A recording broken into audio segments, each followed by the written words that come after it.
On a bitter cold night in January, right in the heart of the city. We raised registered Hereford cattle and registered Angus cattle.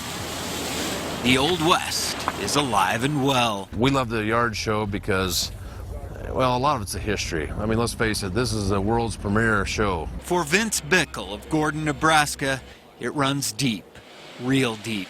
My grandfather and great-grandfather used to come to Denver, and they were Hereford breeders. And they used to put their bulls on a train and bring them out here. The National Western Stock Show has been called the Super Bowl of cattle shows. The National Western is the only show in the whole world that has pin and carload shows.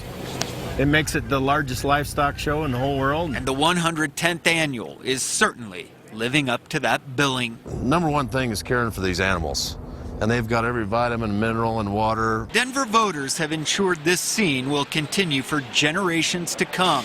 In a landslide vote last November, Denver residents overwhelmingly supported ballot measure 2C, authorizing $476 million in spending to overhaul and rebuild the National Western Complex. Obviously, with new facilities, there comes a lot of improvements. I think it's going to bring a lot of opportunity and a lot of excitement. History, farming and ranching, the foundation of America. You know, the thing that has not changed is the people here. Alive and well in the heart of the city. Which makes the National Western really unique. Russell Haythorne. This is a special place. Denver 7.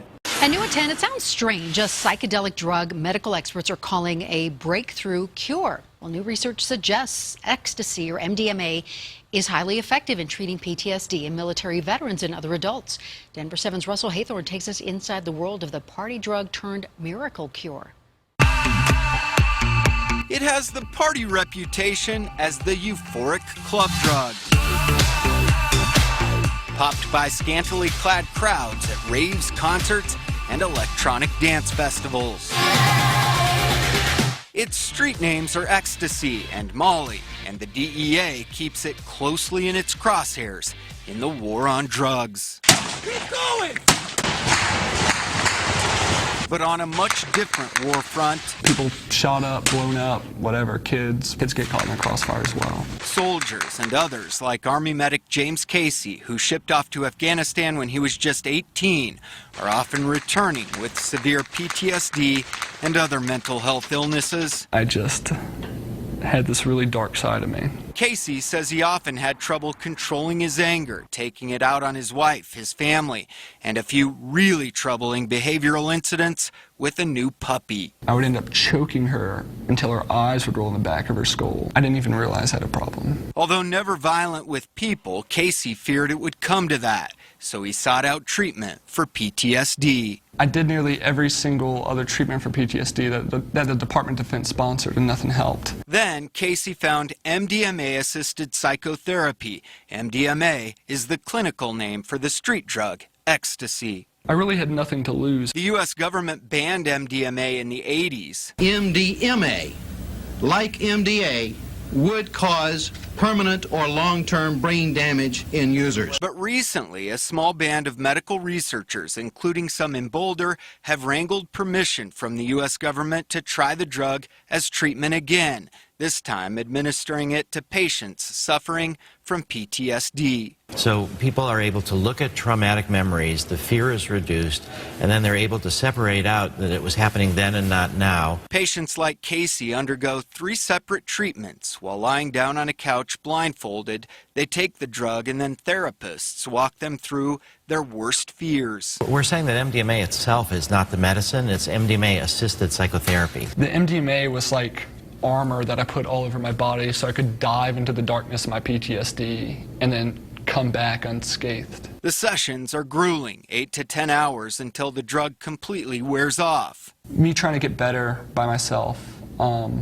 was like I was lost in this cave with no light. The MDMA was like a light, you know, for me to see all throughout this cave, and the therapists were like guides. For this baby-faced war vet, the illegal street drug has been nothing short of a miracle cure. It blows every single other treatment for PTSD out the water. It's like a dream come true. And experts agree. In fact, in phase 2 of the 3-phase clinical trials, research shows an 83% success rate, meaning no recurrence of PTSD after 1 year. That compares to just a 25% success rate in all other forms of treatment. The study includes war vets, rape victims, and others suffering from PTSD. I'm grateful that I do have my life back. I do love my wife. I do love my family. I love that little dog that I got. In Boulder, with photojournalist Jacob Curtis. What's going to happen tomorrow? I don't know. But today I have my life back. Russell Haythorne, Denver 7. Oh, fascinating. The 23 participants in Boulder have all completed phase 2, and their results will be published later this year. If phase 3 is as successful as phases 1 and 2, the FDA could approve MDMA as medication for legal use in the U.S. in less than 5 years. I know you're all familiar with West Nile virus and Zika. Well, now some leading researchers are advising of a new health threat called Rift Valley fever. As Denver said, if disease-carrying mosquitoes are the enemy, mosquitoes are attracted by CO2, so this is just one of the attractive part of the traps, the other part being the light. It looks like Aedes dorsalis. Consider these researchers disease-eliminating enforcers. They'll get sucked through this grate, and there's a little fan here that rotates when it's plugged in. This team setting out dozens of mosquito traps at Double J Farms lamb feedlot near Ulm. They're also using what's called the Insectizooka to vacuum up and collect engorged mosquitoes. So we're trying to be prepared of what might be the next Zika virus. Lead researcher Rebecca Kading is already fairly certain what that will be. It's possible for them to transmit additional viruses. She's betting the next outbreak will likely come from Rift Valley fever. It's at the top of the list of possibilities. Originating in the Rift Valley of Africa, consider Rift Valley fever, West Nile's uglier, more persistent, much deadlier cousin. It causes severe disease in people as well as livestock. 10 to 20% mortality in adult cattle, sheep, and goats primarily. Looking at the large feedlots that we have here in the United States, these could serve as potentially really big virus amplification sources. These traps help researchers understand the kinds of mosquitoes that are on feedlots like this and could lessen the severity of a Rift Valley fever outbreak if it hits. Learn a lesson from our experiences with West Nile virus and Zika virus. The mosquito specimens are taken to a lab at Colorado State, separated and tested. We're trying to gather some important information ahead of time versus after the fact when we're scrambling that there's been an outbreak. A race against Rift Valley fever. You have to know your enemy. What are the weak points in its life cycle that we can target? Russell Haythorne, Denver 7.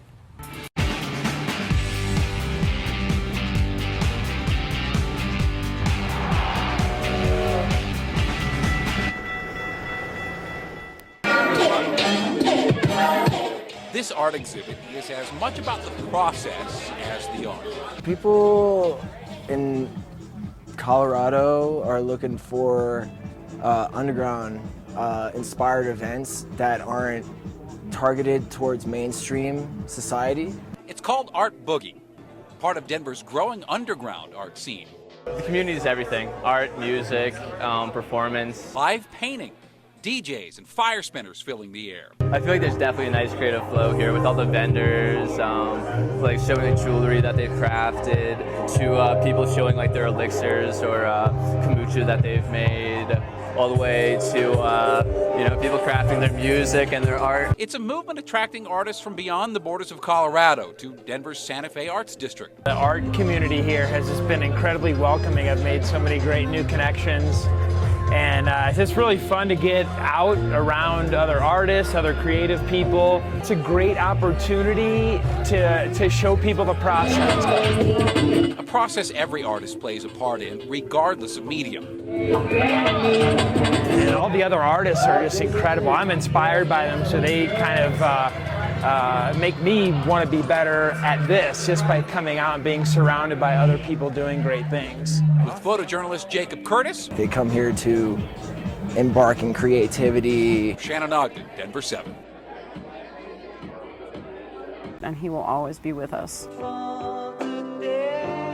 Butterflies Set Free, celebrating the life of 15-year-old Jack Splint. He was the embodiment of love and light throughout All of the suffering that he experienced, all he ever did was make other people smile. So proud of you, Jack. His mom, Stacy Lynn, finding comfort knowing her son touched so many lives. A Colorado law bearing his name, allowing other kids like him to have access to medical marijuana at school. They pioneered something for us and were an example. They were a shining example of what we could do in our school district and continue on. Remembered by lawmakers, teachers. But he did. We did call ourselves Team Jack. His mom says she's received hundreds of messages since her son's death. And when I look at them and they talk about Jack and remember his smile, that's how I'll go forward. Carrying on Jack's legacy, keeping him alive in spirit. So please do not be sad, because I'm free. Every year, about 300 pilots from around the world come here to Gypsum, Colorado. The lessons taught here will help pilots deal with some of the most challenging conditions in the sky. Don't fall off the edge here. What we do here is we save lives, and that's the bottom line. So whether we're doing that in the classroom environment, teaching folks on how to best fly in the mountains, we put everything we teach, we put to use on search and rescues within the state of Colorado. Pilots often called the Black Hawk the jack of all trades. It certainly can help with mountain rescues.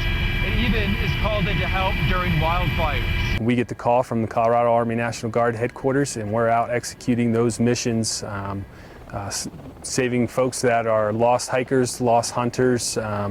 They're hurt, they're injured, they're cliffed out. Training typically lasts about 1 week, a 30-year tradition unique to Colorado. In Gypsum, Mark Stewart, Denver 7.